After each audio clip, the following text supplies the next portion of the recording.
Hi everyone, I'm Madeline Park, stylist and vintage fashion hound. I believe everything has a story, whether it be clothes or the people that wear them. Currently our stories may be warped by a world pandemic, but I want to focus on what we can control. So this is Style at Home, a bonus mini-series following season 1 of Style Stories. I sit in my closet with old and new peers and discover how they dress in isolation. Together we address their style at home.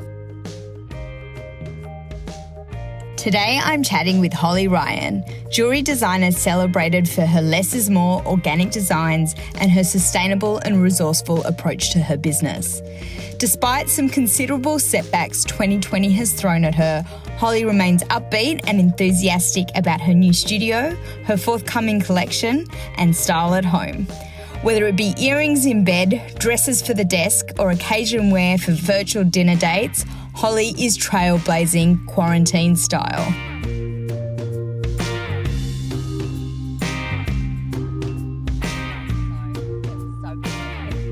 Yeah. So jumping into the interview, Holly, you're a jewellery designer and a sculptor. So, what does a typical working day look like for you? I love that question because it's never typical. Yeah. Whenever I wake up, I always exercise first, go for a run or do something active. Yeah. Then I will immediately answer all of my emails, just catch up on everything that's come through overnight and just get back to anyone that's urgent. And then I'll have a look through all of the orders that we've received in the past day so that I can start pulling out materials to get making jewelry, because my studio is from home also. Yeah, right. And that's you're in Surrey Hills, is that right? Yes. And yes, I am. The name of your house is affectionately known as Bitch Hazel? Well, I've actually just moved out of that place. Right, okay. Yes, it was Bitch Hazel, but what actually happened, and the reason why I've just moved to a new space and I'm opening the showroom, is that in the flash flooding, my studio flooded. Oh my goodness. Really badly, and I lost like a lot of equipment, materials. It was a very tough couple of months starting this year. 2020's not been a great 2020 is really like, I want my money back. It's not what I paid for. So then it forced me to look for a new space, and I decided to go commercial, but I'm actually living upstairs, which is separate to downstairs. So, but anyway, then I will make myself some coffee and something to eat. And then I'll go into the studio and just start making jewelry. I generally have my computer at my workbench, so I'm sort of flipping between, emails and online shop updates and customer inquiries, and talking with suppliers on the phone all day long. When I'm in the middle of preparing for a sculpture exhibition, I'll be doing both and jumping between the work every day. But it's a mixture of creating jewelry orders for my wholesale accounts, for online clients, and then I do a lot of bespoke work, which means like engagement rings, wedding rings, 18th birthday presents, 21st birthday presents, special occasion stuff. And that's probably what I enjoy the most, because my team does a lot of the like more heavy production side of things. After about 5 years, I really didn't like making 50 of the same thing in one day. Yeah, I bet it's exhausting. It sounds like you do a lot. You're jack of all trades, but you have a less is better approach to your design and your work. Absolutely. How does that affect what you wear to work? Generally, I have a bit of a uniform, which is just jeans and a t-shirt, and I have like a apron by Carpenter's Daughter that I wear, which is sort of like a dark navy with brown leather straps, which is really beautiful. We've all got them, but a lot of the time I'll wear overalls as well, and I have a few denim, like I've got a denim boiler suit that I wear. So it's very like tradie workwear kind of vibe. Yeah. But a bit more stylish than that. Yeah. More on trend. Yes. But, you know, if I'm meeting with clients, that's completely different. You know, that's when I'll put on a dress and leave the house to go meet clients for meetings. But soon it will be in the showroom. So luckily I can just jump upstairs, get changed, and then have a client visit. So your public facing look, what, you know, what, it's a dress. How would you describe your style? I've always had a bit of like a 1970s bohemian vibe, but very minimal, if that makes sense. So it's very pared back. It's not like frilly and flouncy. Like I'm looking at my wardrobe right now. All of the colors are very organic. So it's like going from like browns into khakis, into creams, into white, into then into navy and denim, and then it's all black. Just like so much black. I feel very safe in black. Most events I'm always wearing a black dress. I think you're blonde, aren't you? Yes, I am. Blondes look great in black. It's definitely, I'm looking at my wardrobe right now, and I think I can count 12 full-length black dresses. So there's definitely a vibe going on there. Yeah, well, you know you're true to your own style when you see recurring pieces in your wardrobe. Yeah, definitely. So it sounds like you've got the working from home ISO wardrobe down pat. 100%. But I've actually, I was talking to Sarah from The Undone yesterday about this, and I was like, I've actually been changing outfits like 3 or 4 times a day just because. Just because you're so bored, you need that outlet. And I just want to feel special at my desk, so I've been wearing all my dresses because the workshop hasn't been finished. The fit out isn't complete yet, so I can't make jewelry right now anyway. So right now I'm just in the office. Has any shit got crazy? Look, I think interestingly, obviously online sales have slowed and most of my wholesale accounts have closed their doors temporarily. So in terms of cash flow, it's probably a 70 to 80% drop in sales, which is full on.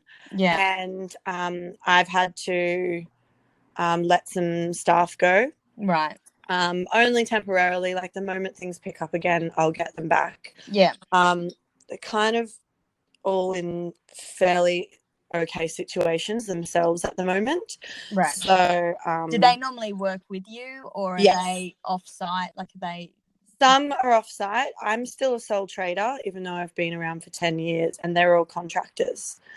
So they're all freelance contractors that do work for multiple people. So I do have 2 full-timers other than myself, and that's my cousin, who's my brand manager, and my mum.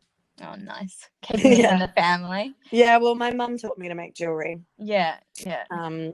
So, but in terms of how we will navigate our way through this, because I've set up a very responsible label, we only hand make to order. So if the orders aren't coming in, we're not buying supplies. So our cash flow has dropped, but we'll still be here on the other side. Because people are still buying stuff online. I think everyone's bored.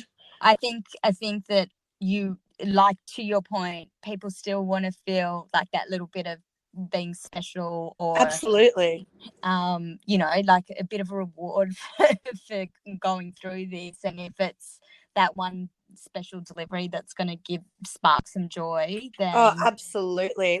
And my friends and I have all been having FaceTime wines and FaceTime dinners every night, and we're all putting on our Holly Ryan jewelry and dressing up for the occasion. That's awesome. And so we've actually started a competition on Instagram today to win a piece of jewelry up to the amount of $500 for posting your working from home with Holly Ryan jewellery selfie. Okay. And it's so seeing everyone send them through. I love it. Yeah. Like, you actually said on your website, I was reading it earlier, that in isolation you're wearing your favourite jewels and little else. So does that mean you're like just like nude with your jewelry on? Like, oh, absolutely. Like, if you're not wearing statement earrings in bed, you're doing this wrong. That's definitely my life motto right now. You're not able to make jewelry at the moment, but are you designing now? Yeah, I've almost finished designing my new collection, which I'm not sure when I'm going to release that now. Yeah. But the really cool thing about this collection is that it's genderless. Right. And I'm using a new finish on all of the pieces that I've never done before. Okay. And, you know, it means we're going to have like jewelry for men for the first time online. Yeah. But it's also a very new look and feel. And the collection, I can say, is quite, it has a very rebellious spirit to it. It's sort of like, yeah, it's got sort of like a punk 70s political feel to it, in terms of like rising up from the ashes of the fires. Like, it was very environmentally driven, this collection. Yeah. And we'll be announcing some partnerships with charities that we're going to be giving a lot of the proceeds, like giving some of the proceeds to. So yeah, I'm really excited about this collection, but I'm not sure when I'll be releasing it now, because we can't shoot the campaign. Right. Because of social distancing. Oh, in terms of the social distancing and the isolation, do you think it will influence your future designs if the bushfires kind of influence the latest? Yeah, I think throughout my career, I have always been, I've always designed in direct, like directly from what I'm experiencing at the time. I guess, like, whether that's socially or politically or environmentally, whatever is like sort of really impacting me at the time will form the inspiration for the collection. And a lot of that is subconscious. It's not, sometimes I'm not even conscious of it until I look at the collection, like look back at it. And yeah, I don't know, it's a very organic process. I know that I studied fashion design at QUT in Brisbane, and, you know, we were taught the exact method for how you should design, from a concept to completion, making toiles, like sampling. And it's just like, I threw that rule book out the window 10 years ago. And I just literally pick up my tools and some materials and start making and see what I come up with naturally. So it's a very organic process, and it's working. Oh, thank you. But yeah, the title of the new collection is actually a poem by Mazuta Masahide, who was this he was 1700. Yeah, he lived in the 1700s and was a Japanese samurai, but he was also a poet. Yeah. And anyway, the collection is his poem, and it's called Barns Burnt Down, Now I See the Moon. Right. And so it's all about this idea of like hope and regeneration, like in the face of adversity, I guess. Yeah. Well, we all need a bit of that at the moment, don't we? Absolutely. Absolutely.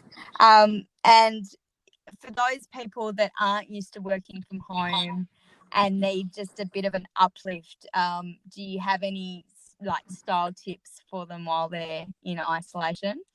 I mean, I think that you still should be getting up in the morning, doing your yoga, doing your stretches, going for or doing your exercises from the lounge room, but then having a shower and getting ready just as if you were going to work.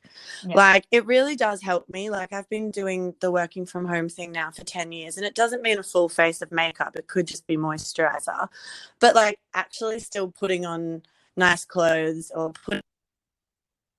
just to make yourself feel that little bit of elevation for your walk to the lounge room. Yeah. and to the bathroom, and then the kitchen. Yeah. Yeah. And back again. And every meeting is just doing laps around the house on the phone. But yeah, like, I'm living in my Nagnata at the moment. Yeah. I just love Laura's brand so much. I'm so proud of her. Yeah. And so it's like, it's just Nagnata and Holly Ryan jewellery, but outside of the working hours of 9 to 5. Yeah. And then inside the working hours, I'm wearing like all of my beautiful dresses, and I'm having fun with it because why not? Good on you. I think I haven't quite gotten there yet, but I am missing, like, I think I need to put some makeup on and put a brush through my hair. I think that's the beauty routines that need a bit of an uplift. Just like, you know, you just got to remind yourself that like that is something that you've enjoyed. So you don't need to completely give up on it or yourself just because you're stuck inside. Would you be okay sending me a selfie of one of your working from home looks? Yeah, for sure. No worries. Okay, great. All right, Holly, well, I'll let you go. Thank you so much. It's such a pleasure to speak with you. Oh, my absolute pleasure. Thanks for having me.